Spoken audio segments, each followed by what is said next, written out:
Somehow, we've gone 5 years without a Star Wars movie, and today we're going to mark the occasion by looking at the worst scene in each film. We'll go from movie to movie in order of release, I'll point out each scene, and I'll explain why I believe it's the worst. Now, with that said, let's start with A New Hope. This one's an easy choice. The worst scene is without question the medal ceremony. This is, of course, the final scene. It comes right after Luke blows up the Death Star and heads back to celebrate. The movie honestly should have ended here with an extended celebration, but instead, we get this tacked-on ceremony. Not only is it completely unnecessary from a plot standpoint, but it also clashes with the spirit of the rebellion. Remember, the rebels are portrayed throughout the original trilogy as these gritty underdogs who fly around in banged-up ships while they're trying to survive. The whole notion of them taking time to dress up and hand out medals, it just feels completely misplaced. Next up, we have Empire Strikes Back. Picking the worst scene from this one was tough because nothing stands out as aggressively bad. In the end, I settled on the scene where Leia kisses Luke because, first of all, there's the problem of Leia's dialogue. I don't know where you get your delusions, laser brain. Why, you stuck-up, half-witted, scruffy-looking nerf herder! The things she says are brutal to listen to. I don't care that this movie takes place in a galaxy far, far away. No one should speak like this in any universe. The second problem is the kiss itself. Obviously, there's the whole brother-sister issue, but even if they weren't siblings, I'd still have a problem with how Leia overreacts here. The kiss always struck me as out of character for her. She's portrayed as this prideful princess, this strong leader, and her kissing one guy to make a point to another just doesn't ring true. Next, we have the final movie in the original trilogy, Return of the Jedi. I'm required by law to pick a scene that involves the Ewoks, and we're gonna go with the floating chair scene.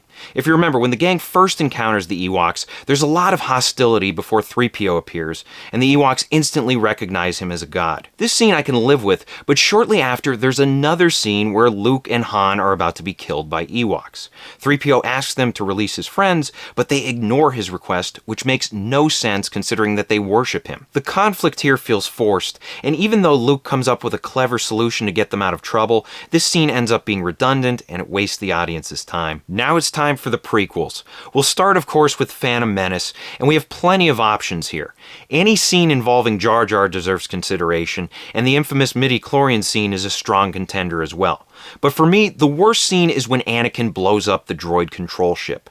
If you remember, toward the end of the movie, the Gungan army is fighting the droid army, and in order to win, Naboo's star pilots need to destroy a heavily guarded droid control ship. Anakin, meanwhile, happens to be sitting inside a starship. He hits random buttons until he accidentally triggers the autopilot, and this somehow escorts him safely to the control ship, where he somehow manages to get inside and blow the thing up before escaping. And I hate this scene so much. At this point in a story, important characters should be making choices and sacrifices in order to achieve their goals. They shouldn't just luck out during a deadly battle.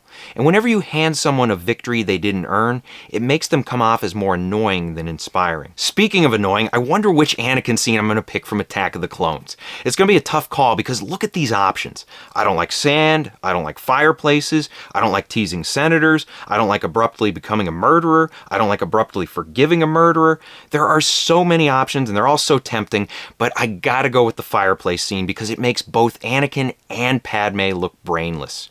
I talked about this in my recent video on Attack of the Clones, but the problem here is that Anakin unloads line after line of horrendously bad dialogue, and Padme doesn't cut him off. Now, here's the thing. If you're gonna have a character say something awkward, that's fine, but make sure they face appropriate consequences for being awkward. Unfortunately, there are zero consequences here. Padme acts like he's talking normal, when in reality she should be laughing in his face the moment he claims that he's haunted by the kiss she never should have given him. Alright, next up is Revenge of the Sith, which means one more bad Anakin scene. The one we're gonna go with here is when he becomes a Sith Lord. Now, this comes immediately after Mace Windu's death. If you remember, Mace tries to arrest and later kill Palpatine, then Anakin arrives and has to choose who lives. The reaction scene afterwards is atrocious. At first, it's fine. It starts with Anakin being horrified by his actions, and he asks himself, what have I done? And that's a reasonable response because he should be horrified.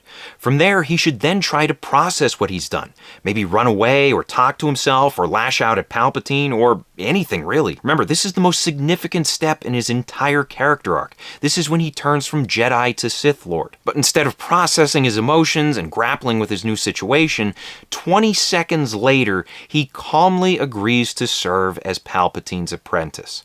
Just like that. I mean, think about this. Anakin goes from saying, "What have I done?" to saying, "I'll do anything you ask," in the span of 20 seconds. That's ridiculous, and when you rush a scene like this, you suck the emotional impact right out of a story. Next up is the Clone Wars. This one takes place between episodes 2 and 3. The main plot involves Anakin trying to rescue Jabba the Hutt's kidnapped son so that the Jedi can form an alliance with the Hutts. Once Anakin locates the baby, he learns that the kid is suffering from an illness. Anakin and his Padawan then spend a good chunk of the movie trying to find a medic, but their efforts fail and the situation turns grim. It looks like the kid's gonna die, but that's when the movie unloads its worst scene. After stealing a ship, Anakin orders his Padawan to check in the back for medical supplies. Somehow, she finds a hologram doctor who diagnoses the kid and prescribes a magical pill that instantly cures the illness in one of the luckiest and laziest payoffs you'll ever see. Oh man, now it's time for the Disney era. Get ready and make sure you have a good blaster at your side. First up is A New Hope, Force Awakens. This is of course the first entry in the sequel trilogy, and its worst scene comes when Finn captures Captain Phasma. If you remember, toward the end of the movie, Starkiller Base is preparing to destroy the Resistance, and that's when Finn, Han, and Chewie set out to power down the planet's shields and rescue Rey, who's been taken hostage. Time is running out, and the heroes only have about 15 minutes before the weapon becomes a threat. Now, in order to power down the shields, Finn takes Captain Phasma hostage, and that's when we get the movie's worst scene, which includes this ill-timed moment of comic relief. You remember me? FN2187. Not anymore. The name's Finn, and I'm in charge. I'm in charge now, Phasma. I'm in charge. Bring it down. Bring it down. What do we do with her? Is there a garbage chute? Trash compactor? Yeah, there is. This sucks because there's a jarring shift in tone during a critical situation. The stakes are at their highest, and characters should be locked in and focused. This is life and death stuff after all.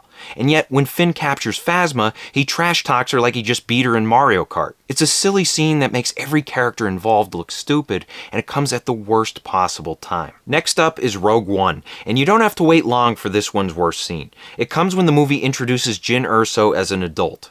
Instead of introducing her in an engaging and compelling way, she's dragged into Rebel headquarters and we get a lifeless info dump. You're currently calling yourself Liana Halleck. Possession of unsanctioned weapons, forgery of Imperial documents, aggravated assault, escape from custody, resisting arrest. Jyn Erso, daughter of Galen Erso, a known Imperial collaborator in weapons development. Character intros are critical, especially for your main character. The reason why we love Indiana Jones is because his intro showcases who he is, how he solves problems, and how he reacts to conflict, among other things. Now, on the other hand, imagine if he were introduced by having Marcus Brody ramble on about his adventures, saying things like, "Oh my, Indy, you're such an adventurer, entering ancient tombs and surviving traps and outrunning boulders."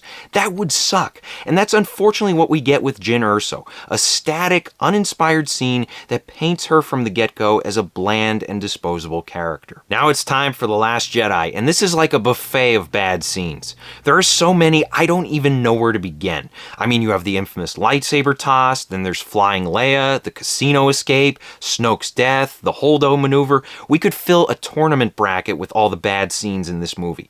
Unfortunately, however, there can only be one champion, and that's the scene where Rose saves Finn. To be fair, the setup here is actually great. The First Order threatens to crush the Resistance, and Finn, who's a former stormtrooper, decides he's going to sacrifice himself to destroy the enemy's weapon and protect his friends.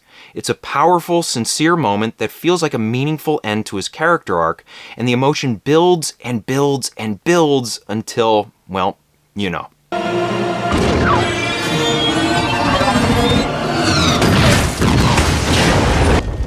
Why would you do that? Huh? I was almost there. Why would you stop me? That's how we're gonna win. Not fighting what we hate. Saving what we love. This scene takes a powerful moment and completely squanders the emotion. We're promised a heroic sacrifice, but we're given a ridiculous rescue. It insults the audience, the characters, the franchise, everything. The lesson here is to be careful with what you promise your audience. A bold setup deserves a bold payoff, and anything less can harm your story. Next, we've got Solo, and the worst scene in this one is when Han gets reunited with his girlfriend Kira. The movie opens with them getting separated while trying to leave their home planet, planet, and Han vows to return for her as soon as he can. Years later, he joins a band of outlaws, and his leader Beckett opts to take a job with the crime syndicate Crimson Dawn. That's when we get the movie's worst scene. While attending a party held by Crimson Dawn, Han gets tapped on the shoulder, and somehow his girlfriend Kira is in attendance. Not only that, but somehow Kira knows Beckett, and somehow she's also a trusted lieutenant under the exact guy who Han and Beckett plan to work for. That's just too many coincidences in one spot, and it makes the story feel contrived. What's worse is that there's an easy fix for this. Instead of having everyone magically bump into each other, have Han learn that Kira joined Crimson Dawn. Then have Han take action and urge Beckett to help him get a meeting with Crimson Dawn. Then boom, you're right where you need to be, and instead of relying on silly coincidences, you have the main character pursuing his goal and earning the reunion. Finally, we have the Rise of Skywalker, and this movie has a bunch of misfires. The most notable ones include somehow Palpatine returned, somehow they fly now, somehow Chewie didn't die, somehow Rey is all the Jedi, somehow Rey kissed Kylo, somehow Rey is a Skywalker. If you notice, there are a lot of somehows in this movie, but obviously the biggest one is the first one. When Poe says that somehow Palpatine returned, not only is this lazy exposition, but it undermines the events of the original trilogy, and it shoehorns in a villain who was never properly hinted at in the previous two entries. Now here's the thing. Bringing Palpatine back is a bad idea no matter how you slice it. But if you had to bring him back, the way to do it would be to have Kylo Ren spend all 3 movies trying to resurrect him, and then connect that back to Rey and her lineage. Again, please don't bring Palpatine back, but if you have to, at least put some effort into setting it up. Don't just run out of ideas and hide behind the word somehow. So I hope this helps. Question of the day, what is the worst Star Wars scene in your opinion? Let us know in the comments section below. Thank you for watching. If you want to support the channel, please pick up a copy of any one of my books and be sure to leave reviews on Amazon. Entry Wounds is great if you like thrillers. It's about a guy who picks up a haunted gun and he can't put it down till he kills 6 people with it. Also be sure to like, share, and subscribe. Check out my other videos. Maybe hit that thanks button for me. And as always, remember to keep on writing.